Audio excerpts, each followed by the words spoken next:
Today, we're talking the guns behind the legends, the steel these men trusted when a blink of an eye decided life or death. Hickok's 1851 Colts, Doc's nickel-plated sidearm and borrowed shotgun, Bass Reeves' Winchester 73, and a lot of others, including the gun that dropped Billy the Kid. Which stories are myth and which are metal? Let's thumb hammers and dive in. Number 1. Wild Bill Hickok. Hickok earned his name with a matched pair of Colt Model 1851 Navy revolvers in .36 caliber, often with ivory grips, worn butt forward in the old Plains cross-draw. He liked the way the Navy pointed and the way it balanced, and he kept the pattern even as cartridges took over. Those Colts framed the Springfield, Missouri duel of 1865. Hickok and Dave Tutt faced each other across the square. Each fired once. Hickok's ball crossed the distance, about 75 yards, and hit Tutt through the heart. That single shot made newspapers and dime novels, and it made the 1851 Navy the gun most people picture when they picture Hickok. The story ends with a very different revolver in a very different setting.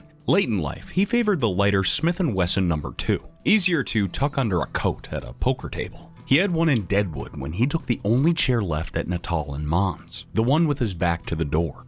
Jack McCall came up behind him and fired. The S&W never left the holster. The cards on the table, 2 black aces and 2 black eights. And that pocket revolver turned into the last documented gun tied to him through eyewitnesses and later research. The core of his method never really changed. Carry the guns where you can reach them. Take the time to make the hit, and if life pushes you from the open street to the card table, swap the big Colts for a small top break that disappears under a vest. Love outlaw history and iconic firearms? Hit that like button and subscribe for more legendary gunslingers and their deadly sidearm. Comment below, which gunslinger would you challenge to a duel? Number 2. Bass Reeves.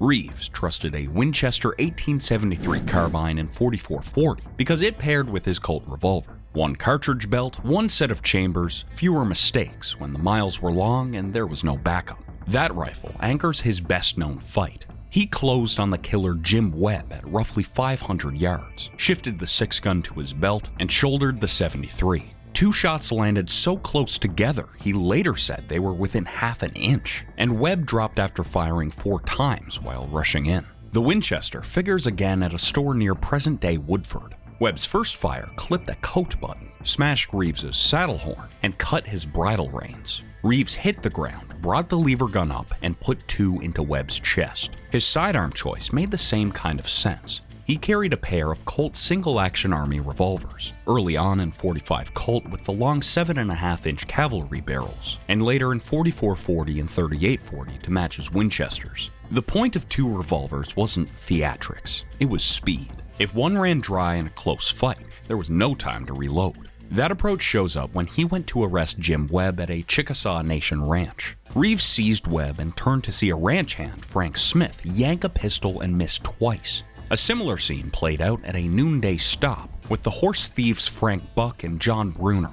Reeves snatched Bruner's gun. Buck moved to draw, and Reeves beat him to the shot with his own Colt. He still rode with a double-barrel hammer shotgun in the scabbard opposite the rifle because Indian Territory work demanded options at every range. There was an accidental discharge in camp years later that killed his cook. A court looked at the details and acquitted him, and he went back to work. Through all of it, he kept drilling until he could run a Colt in either hand, and he kept his cartridges simple. 1 load for the belt and the saddle. Number 3. Doc Holliday. Doc's reputation in the street fight behind the OK Corral rests on a shotgun he didn't own. Virgil Earp handed him a Wells Fargo double barrel just before the shooting started. Tom McLaury caught the blast. Doc threw the gun to the ground and drew a revolver as the brawl collapsed into smoke. The exact shotgun vanished. Years later, Wyatt Earp sold a hammerless double he swore was the one. The gun had altered sears, so both barrels could fire at once, then disappeared again after being stolen.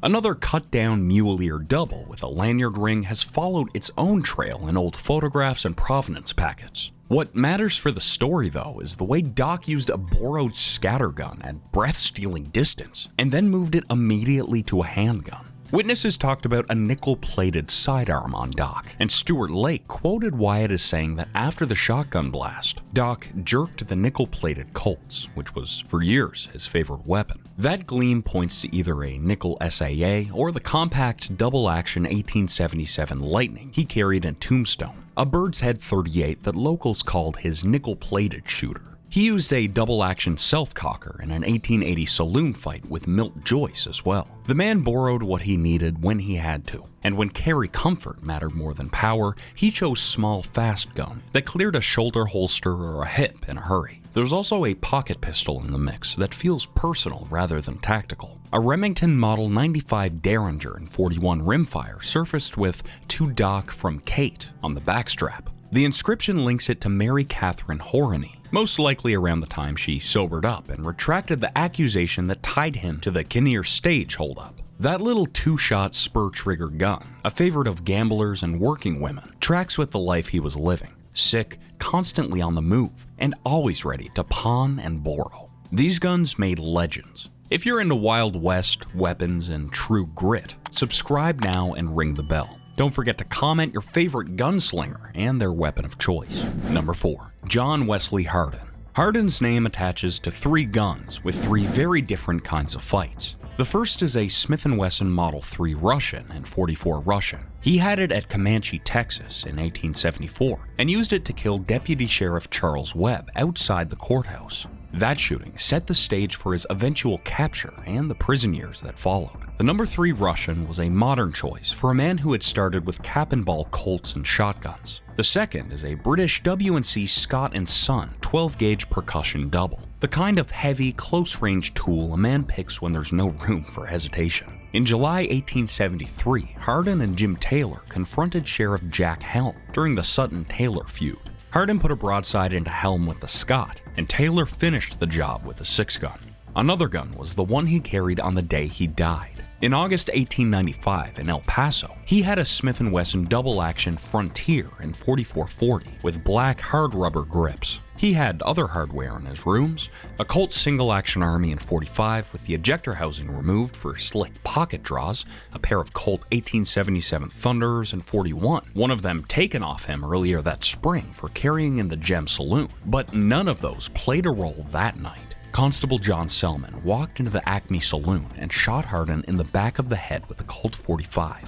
People remembered Hardin's daily mirror practice with a calfskin vest rig, his trick shots through Pharaoh cards. But none of that mattered with a muzzle behind it. Number 5. Butch Cassidy. Cassidy's connection to a single .45 single-action Army gives his chapter a cleaner arc. He bought the Peacemaker at a Vernal, Utah hardware store in 1896, fresh out of a Wyoming prison for horse theft. That same revolver rolled with him through a hard 4 years. The Montpelier bank job in Idaho, the Castlegate Railroad Station robbery in Utah, the Union Pacific holdup near Wilcox, Wyoming. When pressure closed in, he tried an unlikely move. Early in 1900, he turned the Colt over to Utah authorities while asking for amnesty. The answer was no. The gun kept the nickname, his Amnesty Colt, and the owner headed south with the Sundance Kid. There are marks scratched inside the grip that some say are a Denver bank vault combination, a story that refuses to die because it fits the outlaw that every listener thinks they know.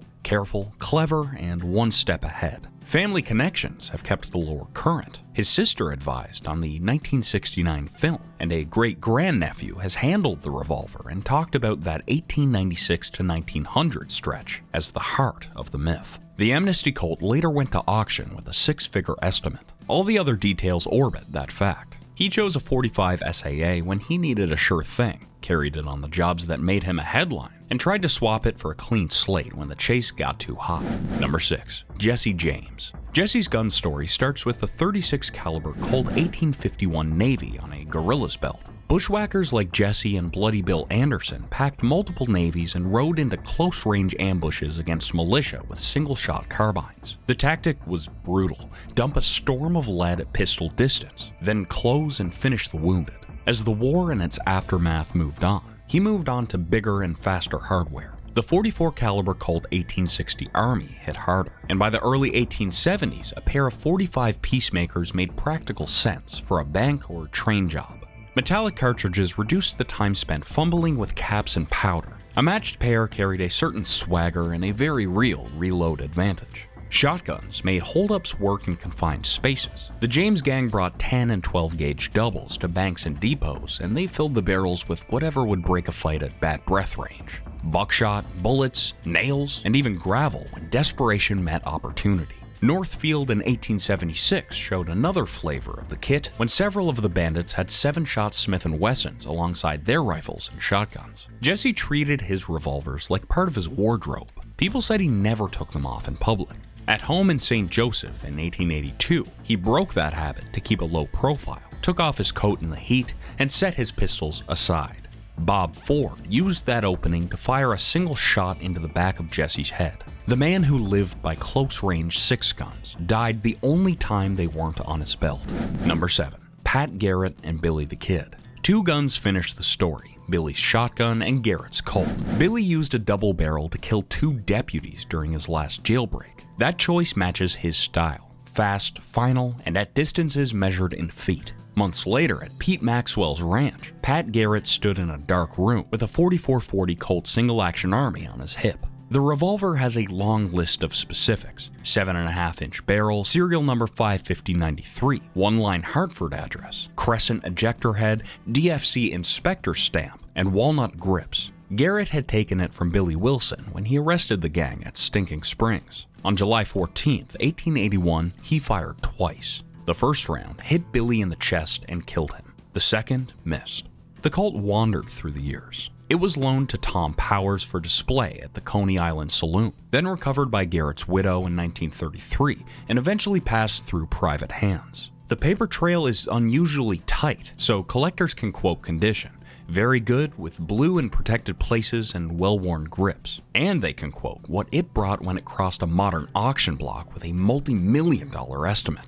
Other famous pieces show up in the same catalogs, including a shotgun tied to Kid's earlier escape, but Garrett's SAA is the one with the shot, the room, and the date attached to it. One gun started as a captured outlaw's sidearm at Stinking Springs. The same gun ended a legend at Maxwell's a year later.